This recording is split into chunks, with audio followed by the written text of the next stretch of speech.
Hi friends, welcome back to my channel. Today I am going to be reviewing the Saucony Endorphin Elite. So, carbon trainers, where to start? Firstly, actually, I'm going to start with my disclosure. To speak about this shoe, this is not an ad. This is my personal opinion, my honest opinion of the Saucony Endorphin Elite. This is the first iteration. And I come at this as someone who is an average runner. I hold an average running pace of 6 minutes 30 kilometers. So I would say I'm in very much the average runner category. I'm not slow, I'm not fast, but I am an average runner. I want to be really transparent about the super shoe. Why did I get a super shoe? Firstly, I would say that when you're in the running space, there's definitely, particularly on social media, there is definitely lots of people running in carbon shoes when they do races, first and foremost.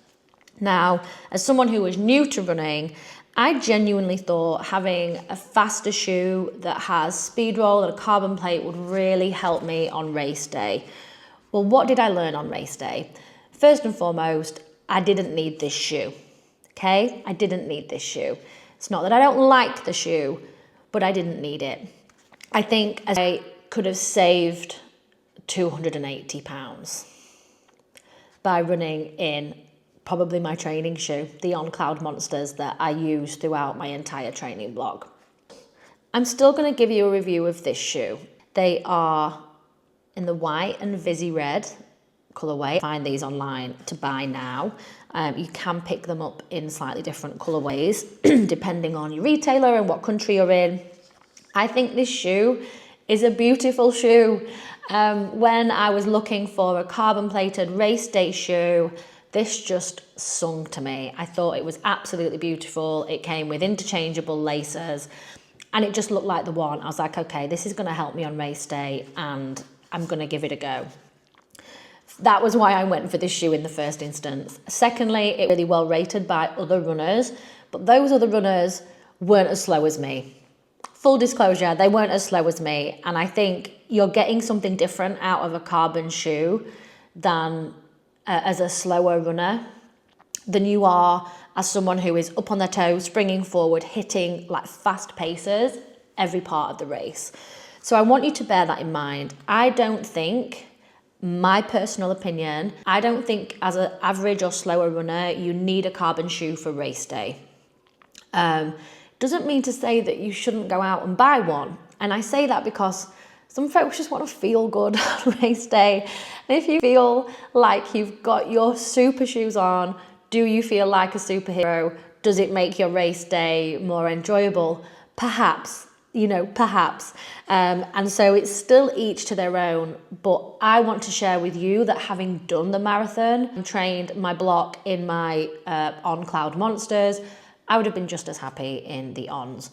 And because over the marathon duration, I didn't run it all. So walking in these is not great. You want to be up, you want to be springing forward, and that's exactly what the carbon plate is for.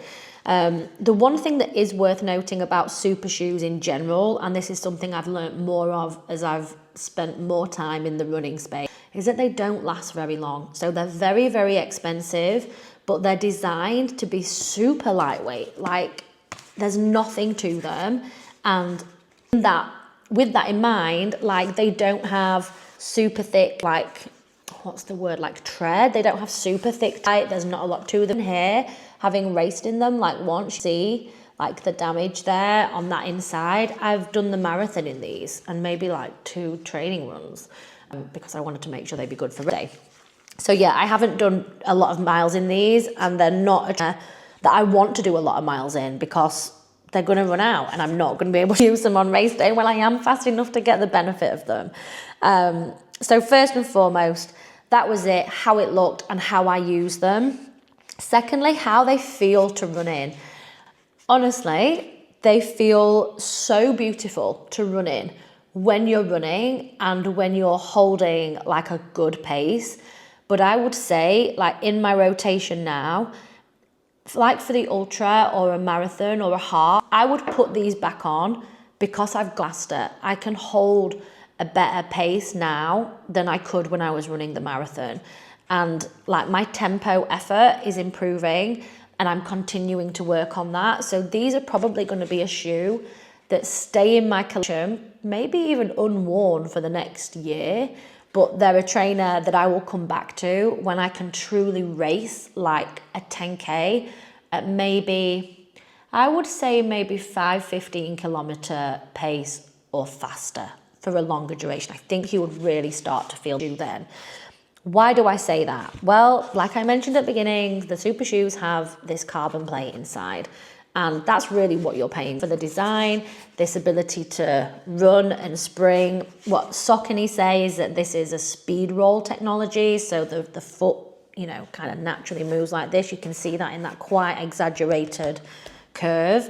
And so walking in them doesn't feel that great if you're walking on a marathon, and they, you know, they push you forward. And that does happen, but it doesn't feel great if you're spending time walking. So if you're running the marathon, you're up on the fronts of your feet, like pacing it forward, these I think would feel incredible. Even though I didn't run my full marathon, I didn't get any blisters from these. First and foremost, no blisters. In terms of how they've held up, I think for the money, it is soul destroying, like to see them wearing out. Commonplace with super shoes and how people are wearing them, how people are racing in them, because they're designed almost like barely there, if that makes sense. Like you look at all the features, we've got like holes there, the mesh around is totally see-through, it's just mesh. If it's rainy day, your feet will, mine were, but you can see just how thin that is. And then even the tongue is like totally see-through, it's got holes all the way through it. Like the whole thing is designed to be as light as possible. And so when you're that much money, it is, you would think that they would last and be a good solid shoe. They're not. It's not what they're for. You're paying a lot of money for a carbon plate and to race in them. Do a couple of races in them and then they need to be scrap heap. And that's a bit sad. That does make me a bit sad. It feels quite wasteful. And these are just going to be a trainer I hold on to until I really get the benefit of them. What I would also say is I understand like the wear going on the base of the shoe if they're designed to be as light as possible. But I was disappointed with like this part frontage where you can see that it's like worn, where I don't really know, it was either my toe or something, but if I press on the brick a little bit, I feel like I could make that hole here really quite easily. I'm not going to press on the fabric. I don't want a hole in them. But that was a bit disappointing too. Again, you think when you're paying more money for something, you're getting good quality, good value for. I think what you're paying for with a super shoe, and this kind of all super shoes, is that you're paying for kind of the speed and lightness and not necessarily expecting them to hold up to lots and lots of wear. £280 for these. I looked online this morning. This is a 25th of March. I have seen that they've gone down in price. I've seen some places selling these for £195. It's still really expensive, and I think the price has only gone down because they've brought out the Endorphin Elite 2. So there is a new iteration of this shoe now on the shelves, and I think that's prompted the price drop in this particular version. You see that happen quite often as new iterations come out. The earlier iterations do come down in price. One other feature that I did like about this, so although the upper and everything around it is like barely there, part of the design to keep them lightweight, they did put this pad in the back, which I thought was a great design for. It's really snug to the back of your heel, and all of this is dead soft. But that pad served me really well. It did stop blisters, and I'm glad they didn't like scrimp on that bit of padding, because it would be needed if everything else was like this elastic. It's like elastic. And I don't think that would have been very pleasant. In terms of sizing, I got these 5.5, I think. Yep, a UK 5.5. And I've been fine that I've got now. I'm wearing a 5, a 5.5 or a 6 as someone who has traditionally been a size 4.5. So I would say these fit like a full size up to allow for your feet to kind of band over distance, that kind of thing. But I ordered them in a 5, definitely too tight, stuck with the 5, and the order came back through. and they served me well on that purpose. My feet weren't pinching and it didn't hurt. In terms of the width of the shoe, I would say they're fairly wide. I don't think they're quite as wide as my Ultras, but they're not as slim fitting as my On Cloud Monsters. So they do have some width here. You can kind of see that on the width at the bottom. I think it has a wrist sole, but I would say they're fairly wide fitting. Just to reiterate to any new viewers, I have a fairly slim foot, the wide foot category, but these I would say fit wider than my Cloud Monsters, my Nova Blast, and they're probably somewhere like the New Balance Fuel Cell Rebel 4. So that's what I would say in terms of fit. What's my final view on these? I don't think I needed a super shoe. Did I love wearing them? Yeah, I felt race day ready. I felt like I had that new pair of shoes on, or that new pair of jeans that you put on. I felt great, and I think I just realized after the race that I just didn't need them.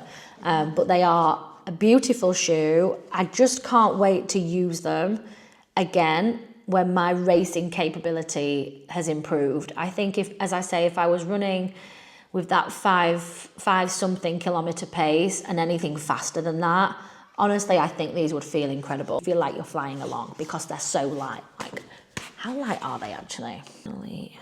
Weight, how much? 203 grams. Like, there's nothing to them now. I feel like they'd float if I just let go. So yeah, they're a lovely shoe. Super enjoyed marathon in them, but I didn't need them. I'm gonna hold on to these. I want to be able to really race in these the next time I wear them and know that I can be pushing a different kind of pace. Thank you for watching this video, and I hope you enjoyed the review as an average runner of the Saucony Endorphin Elite. If you have these shoes or you're thinking about getting these shoes, drop questions in the comments, come and chat to me. I'd love to know what you thought about them too. Don't forget to like and subscribe if you want to be notified of my next video. Make sure you hit that bell button, and I look forward to seeing you in the next one.